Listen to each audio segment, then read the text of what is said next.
بسم اللہ الرحمن الرحیم۔ السلام علیکم ورحمۃ اللہ وبرکاتہ۔ سورہ قریش کے فضائل، برکات، انوارات لے کر حاضر ہوا ہوں۔ آپ سورہ قریش سے کیا فائدے آپ کو ملتے ہیں؟ یقین جانیے، جس کو پتہ نہیں اس نے کچھ کیا ہی نہیں، جس نے یہ عمل نہیں کیا اس نے کچھ بھی نہیں کیا۔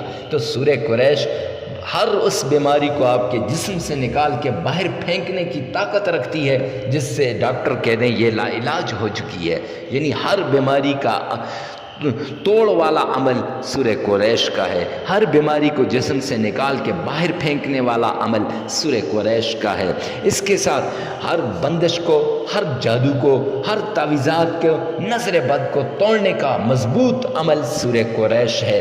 رزق کی وجہ سے پریشان ہے، دولت کی وجہ سے پریشان ہے، مال کی وجہ سے پریشان ہے، تو سورہ قریش کو اس طرح پڑھیے جیسے ہم آپ کو بتائیں گے، تو رزق کی، مال کی، یہ ساری پریشانیاں، ساری ٹینشنیں ختم ہو گئی ہیں، ہو جائیں گی۔ اور اس کے ساتھ اگر آپ پریشان ہیں اولاد کی وجہ سے، اولاد نفرت کرتی ہے، اولاد کا کامیابیاں نہیں ملتی، اولاد کے کامیابی میں رکاوٹ ہے کوئی، یا اولاد کے رشتے نہیں آتے، یا اولاد کی شادی نہیں ہو رہی، یا اولاد کی اولاد نہیں ہو رہی، ان تمام معاملات کا حل صرف ایک سورہ قریش میں ہے۔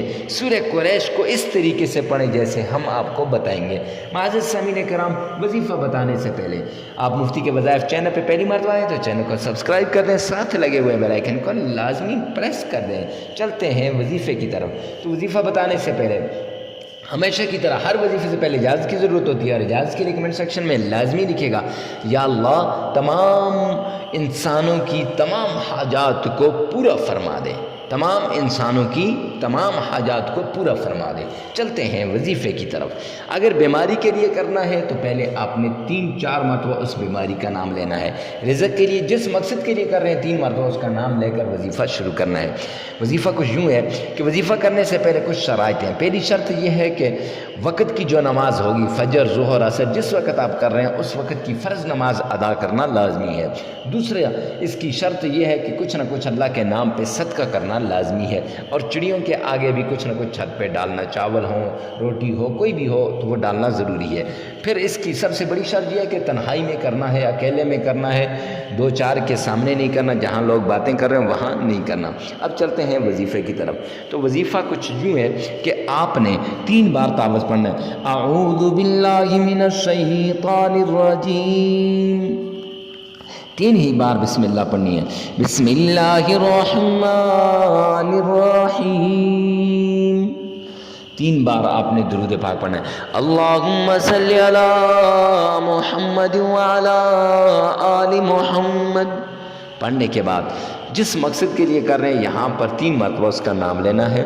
پھر آپ نے اگر بیماری کے لیے کر رہے ہیں تو سورہ قریش کو 21 مرتبہ پڑھیں بسم اللہ کے ساتھ۔ اگر رزق کے لیے کر رہے ہیں تو سورہ قریش کو 31 مرتبہ پڑھیں بسم اللہ کے ساتھ۔ اگر آپ اور کسی مقصد کے لیے کر رہے ہیں، رشتے کے لیے کر رہے ہیں، اولاد کی فرما برداری کے لیے کر رہے ہیں، یا اور کوئی مقصد ہے، تو پھر سورہ قریش کو آپ نے 27 مرتبہ پڑھنا ہے بغیر بسم اللہ کے، یہ یاد رکھیے گا۔ ٹھیک ہے جی۔ اب اس کے بعد آپ نے 3 مرتبہ درود پاک پڑھنا ہے، اور 33 مرتبہ آپ نے استغفار کرنا ہے، اور پھر یہ وظیفہ مکمل ہو جائے گا۔ لگاتار 5 دن یہ عمل کرنا ہے، کوئی ناغہ نہیں ہونا چاہیے، اور ویڈیو کو ثواب کی نیت سے صدقہ جاریہ سمجھ کر آگے شیئر کرنا نہ بھولیے گا۔ ہو سکتا ہے آپ کی ایک شیئر سے کسی کی زندگی آسان ہو جائے۔